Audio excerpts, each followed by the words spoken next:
Oke, baik teman-teman semua, saya akan melanjutkan bagian sub materi terakhir dari pertemuan kita kali ini, yaitu kita tadi udah belajar soal if, kita belajar udah soal for.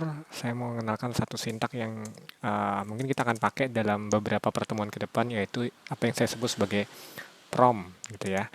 Saya udah pernah menerangkan di video awal bahwa di JavaScript kita ada sintak yang juga sering dipakai, namanya alert. Ya, alert itu semacam untuk menampilkan message box atau kotak pesan kepada user gitu ya. Contohnya seperti ini, saya atau apa kabar misalnya.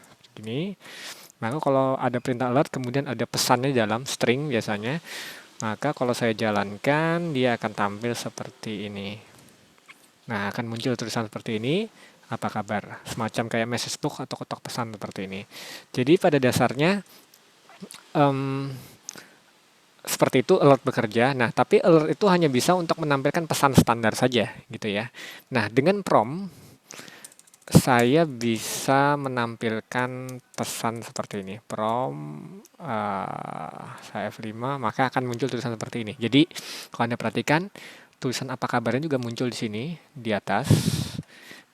Kemudian ada semacam kolom isian di sini yang saya bisa isi, misalnya baik baik saja, misalnya kalau ingin membalas itu tanpa chat oke, maka bisa jalan seperti itu. Jadi prompt seperti itu kira-kira. Jadi prompt bisa digunakan berbagai macam cara untuk berbagai macam kegunaan. Salah satunya yang paling sering dipakai adalah dengan prompt Anda bisa menggunakannya untuk meminta inputan dari user. Contoh, misalnya Anda ingin minta masukkan nama Anda, misalnya seperti itu ya.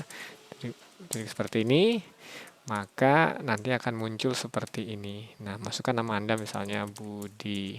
Nah, tentu saja setiap kali user menginputkan sesuatu ke dalam, misalnya menginputkan nama, maka di dalam programan codingan ini Anda butuh tempat menampung untuk menampung nilai yang dikirimkan user atau nilai yang diinputkan user. Kira seperti itu ya.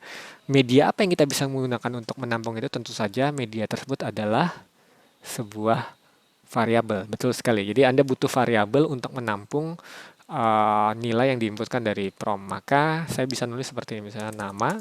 Saya bikin sebuah variabel, misalnya seperti ini, variabel nama. Maka semua yang diinputkan dari prompt sini nanti akan disimpan di variabel nama. Oh ya, saya juga mau informasikan bahwa prompt itu bisa menerima dua argumen. Eh, Argumen pertama itu adalah string atau label di atas kolom isiannya.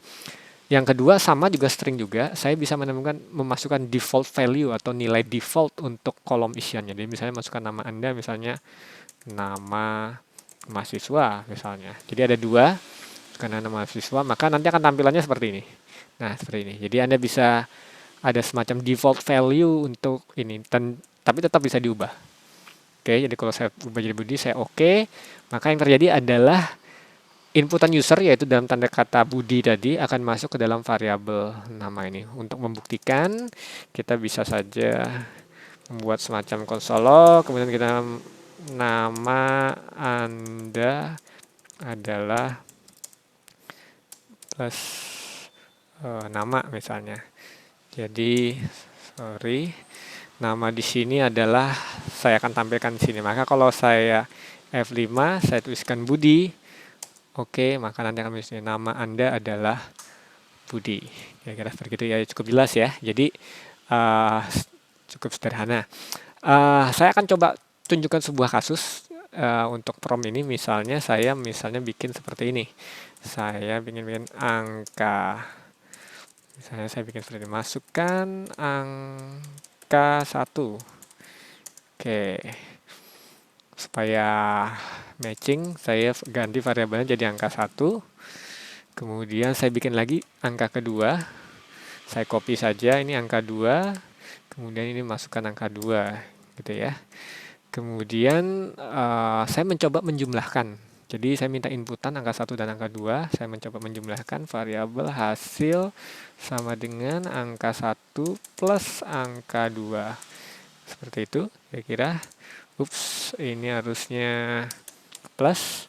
Kemudian saya coba console log hasil penjumlahan adalah adalah hasil. Oke, saya harap teman-teman cukup mengerti apa yang sedang saya kerjakan. Saya minta inputan dari user, 2 buah angka, yang kemudian saya simpan masing-masing di variabel angka 1 dan angka 2. Kemudian setelah saya dapat angka 1 dan angka 1 dan angka 2 itu coba saya jumlahkan. Dan hasilnya saya simpan di variabel yang namanya sebuah variabel lagi, ke variabel ketiga, namanya hasil. Jadi di sini kita punya 3 variabel, angka 1, angka 2, dan hasil. Nah, setelah hasilnya dijumlahkan dan tersimpan di variabel hasil, saya mencoba menampilkannya lewat console.log, hasil penjumlahan adalah hasil. Oke, coba saya jalankan F5. Misalnya, ya ini masukkan angka 1, ini adalah hasil dari baris 16. Saya isi 10 misalnya. Kemudian masukkan angka 2, ini ada dari baris 17. Saya misalnya isi 20. Maka yang muncul adalah, oke, kayaknya ada sedikit keanehan di sini. Jadi hasil penjumlahannya adalah 10, 20. Kenapa bisa seperti itu? Angka 1-nya diisi 10, angka 2-nya diisi 20, ketika saya jumlahkan harusnya jadinya 30. Tetapi yang muncul justru adalah 10, 20. Kenapa bisa seperti itu? Karena satu hal yang harus teman-teman tahu bahwa prompt ini akan menghasil nilai yang sifatnya tipe datanya adalah string. Jadi yang terjadi di sini adalah angka 1 isinya bukan 10 numerik, tetapi 10 seperti ini. Ya, kira-kira seperti itu. Sebaliknya sama, angka 2 juga bukan terisi oleh angka 20 secara numerik, tapi 20 string. Sehingga yang terjadi ketika dioperasikan dioperasikan seperti ini, dengan simbol plus seperti ini, maka yang terjadi adalah operasi yang terjadi bukan operasi matematika, operasi matematis, tapi yang terjadi adalah operasi string, yaitu menggabungkan 10 diconcat atau digabung dengan 20, sehingga menjadi hasilnya 10, 20 gitu ya. Padahal yang mau kita laksanakan sebenarnya adalah operasi matematisnya ya. Jadi yang terjadi adalah ada sedikit kejanggalan di sini. Maka Anda harus mengubah dulu, dalam tanda kutip, Anda harus memastikan bahwa angka 1 dan angka 2 yang bentuknya string ini diubah menjadi tipe data numerik atau number. Cara yang bisa Anda gunakan adalah menggunakan sintak yang namanya number. Oke. Jadi ini adalah number 1, number 2, saya jadikan number semua, pastikan sintaknya benar, N kapital atau N huruf besar gitu ya. Maka angka 1 tadinya yang string akan diubah menjadi tipe data numerik atau number. Maka kalau saya coba jalankan lagi 10, 20, maka terjadi adalah penjumlahannya sekarang adalah 30. Sintak lain di JavaScript yang bisa digunakan adalah parse int. Oke. Untuk mengubah string menjadi angka integer ya, atau numerik juga, parse int, pastikan p-nya kecil, i-nya besar gitu ya. Agak sedikit aneh memang, ini camel case namanya. I-nya besar. Saya coba lagi. Ini 10, ini 20, hasilnya 30. Sip ya. Saya 20 misalnya, ini 20, hasilnya harusnya 20 plus 20, 40. Oke, teman-teman. Itu dia sebuah contoh bagaimana cara menggunakan prompt teman-teman dalam sebuah sintak, dalam sebuah program JavaScript. Sengaja saya jelaskan ini supaya ini akan menjadi modal Anda untuk mengerjakan materi tugas yang akan kita berikan dan coba Anda kerjakan di dalam materi ini. Oke, teman-teman, silakan mencoba dulu. Silahkan dicoba dan pastikan bahwa Anda memahami konsep yang sudah dijelaskan dalam video ini. Terima kasih.